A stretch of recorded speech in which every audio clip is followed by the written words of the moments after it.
Waalaikumsalam warahmatullahi wabarakatuh. Yeah, hello everyone. How is everything today?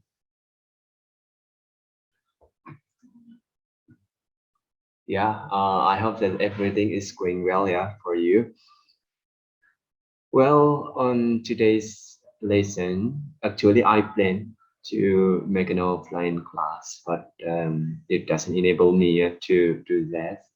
So it is better for me to make this meeting into Zoom meeting.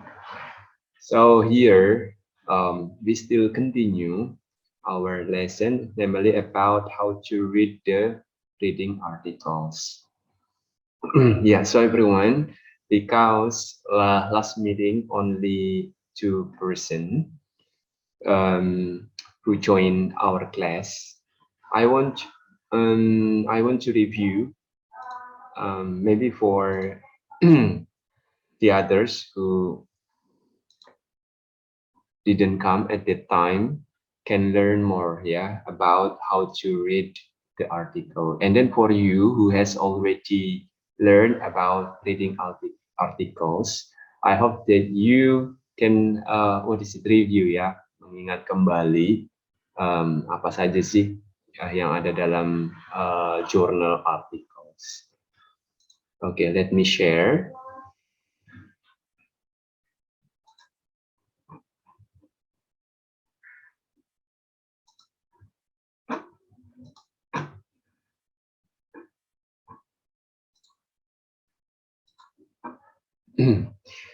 Ya, so everyone, yang terutama untuk yang kemarin belum ini ya, belum hadir, karena nanti untuk reading articles ini akan ada beberapa meeting, ya 3 sampai 4. Jadi kalian harus tahu dulu apa itu riset artikel, dalamnya apa saja. Nah, kalian harus paham karena nanti untuk presentasi kalian juga.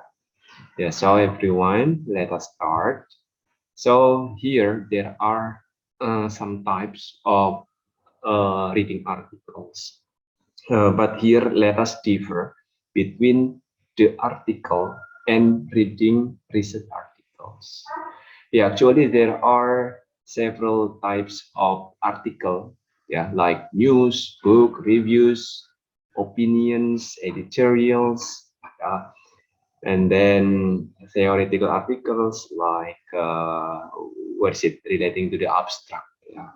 And then there is review articles, yeah, and then there is case study.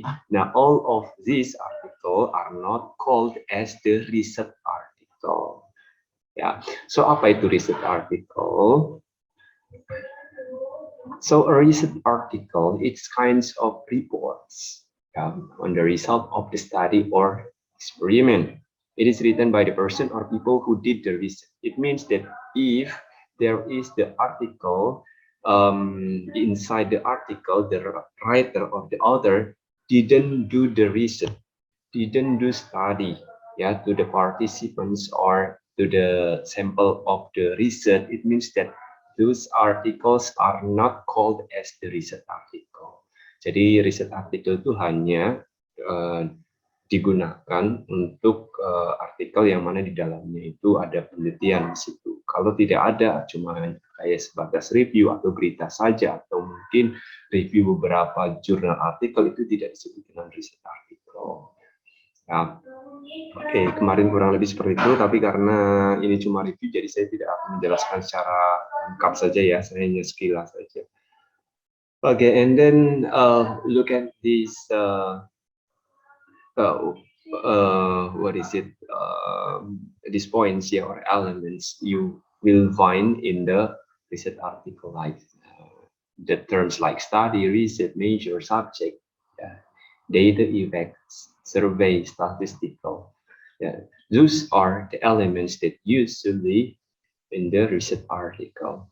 So here is a standard what is it, format when you find a research article. There is title, abstract, introduction, and then literature review and the research questions, and then methodology of the research and the result discussion, Ya, sometimes there is a direction for further research. Kira-kira nanti setelah ada penelitian ini ke depannya seharusnya ada penelitian apa lagi ya. And then references use, biasanya ini referensi yang dipakai oleh si author. And then the abstract. So basically the abstract is kinds of summary, from the introduction until your conclusion in the research article.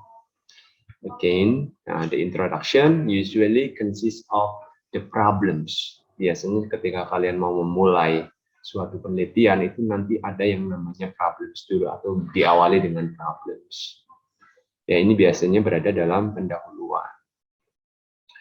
Biasanya elemen di dalamnya juga ada similar studies. Ya.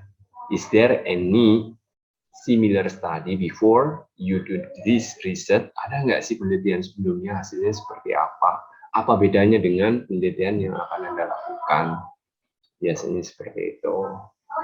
Yang membedakan penelitian Anda dengan penelitian sebelumnya apa?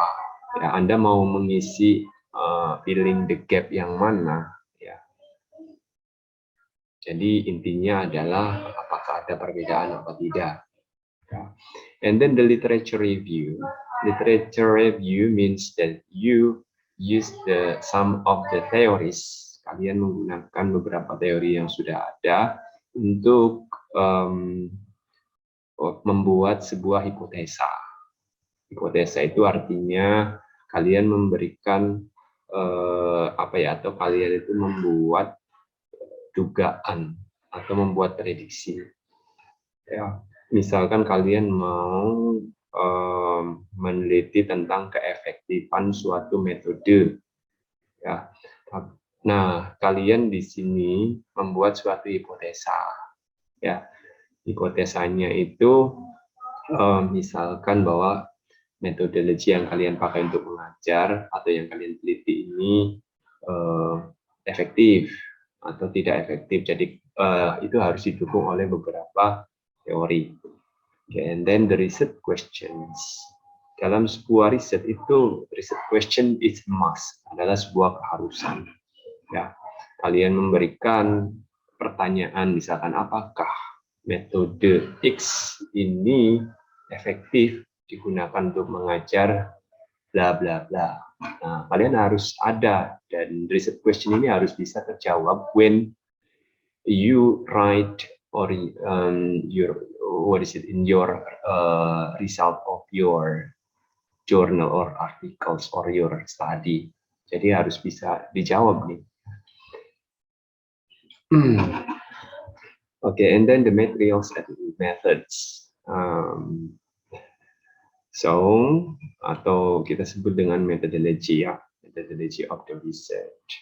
Bagaimana cara mengumpulkan datanya, bagaimana tekniknya, siapa subjeknya atau siapa sampelnya, populasinya bagaimana. Ini menggunakan metode atau teknik yang bagaimana gitu ya. Ini contohnya juga ya. Okay, and then the next is about result. Result ini biasanya kalau you got quantitative or qualitative ya, biasanya nanti kalian akan familiar with the mean, standard deviation, p-value ya, kalau ada hitung-hitungannya. Sekilas saja, and then the discussion. Setelah kalian temukan itu biasanya nanti ada yang namanya discussion. Kalian di sini mendiskusikan, menjabarkan hasil temuan kalian di diskusi. And then the next is references. Ya, so kurang lebih seperti itu saja karena ini sudah saya ajarkan kemarin. Jadi sekilas saja. And the next is about